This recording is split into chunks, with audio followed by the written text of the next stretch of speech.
साथियों, देहात में एक कहावत है, घर का परसैया अंधेरी रात।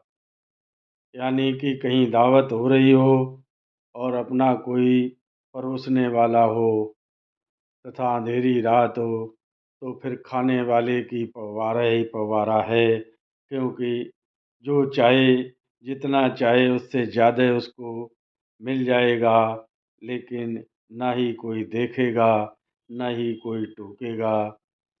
ये कहावत आजकल राशन विभाग पर एकदम बिल्कुल सही बैठती है। क्योंकि राशन विभाग में जो कुछ भी होता है, अधिकारी अपने फ़ायदे के लिए करते हैं। उन्हें इससे मतलब नहीं कि इससे नुकसान कितना हो रहा है। ताज़ा उदाहरण दिल्ली राज्य का है, जिसमें वितरण के लिए जो ईपॉस मशीनें खरीदी गईं, वह लगभग 4.5 करोड़ रुपए की थीं।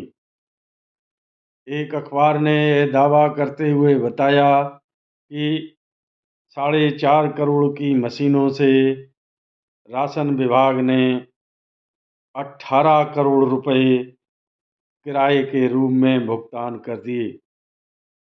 यहाँ तक तो ठीक था, लेकिन वह मशीनें भी सरकार की नहीं हुईं, ना ही राशन विक्रेताओं की हुईं, लेकिन वो कीमत से 4 गुने ज़्यादा रुपए उन कंपनियों को भुगतान कर दिए गए।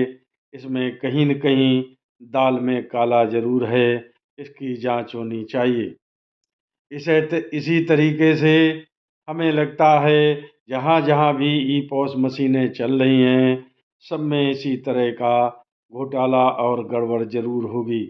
क्योंकि मशीनों की मार्केट में ज़्यादा से ज़्यादा 20-22 हज़ार रुपए कमी कीमत होगी, मगर उनको किराया 5 साल में जितना भुगतान किया जाता है, उससे 4 गुनी ज़्यादा मशीनें खरीदी जा सकती हैं।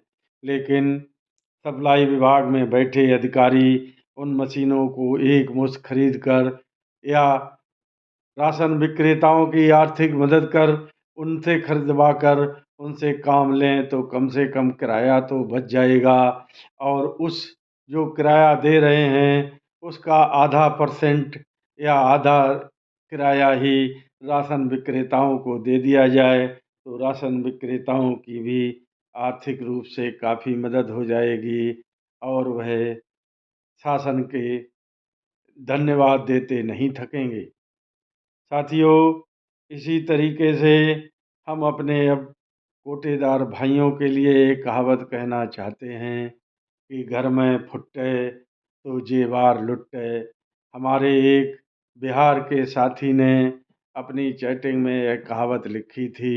उनका कहना था कि जब हम लोग घर में फुट्टे रहेंगे, तो हमारे घर का जेवर आदि लूटने के लिए बदमाश तत्पर रहेंगे।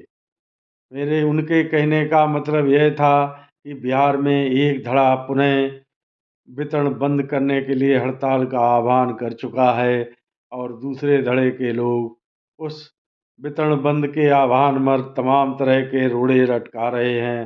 तब यह कहावत कही गई थी। लेकिन हमारे उत्तर प्रदेश में तो यह कहावत 100% सही बैठ रही है। इसी फुट्टे के चक्कर में तो हमारे यहाँ हड़ताल का आह्वान भी नहीं होता। यदि कोई आह्वान करना भी चाहे, तो उसको इतना सहयोग नहीं करेंगे कि वह हड़ताल किसी भी तरीके से कर पाए। थक हार कर स्वयं हड़ताल करने वाला पीछे हट जाता है। अन्यथा सभी लोग हड़ताल करते हैं तो अधिकारियों के सामने जाकर अपना रास्ता बदल लेते हैं। इसलिए साथियों, एकता बनाइए, तभी हम लोगों को कुछ मिलेगा। अन्यथा सरकारें 4.5 करोड़ की मशीनों की कीमत को कंपनियों को वह 4 गुना किराया देके चुका देती हैं और मशीनें भी लौटा देती हैं। लेकिन उनके पास राशन विक्रेताओं को देने के लिए कुछ भी नहीं है।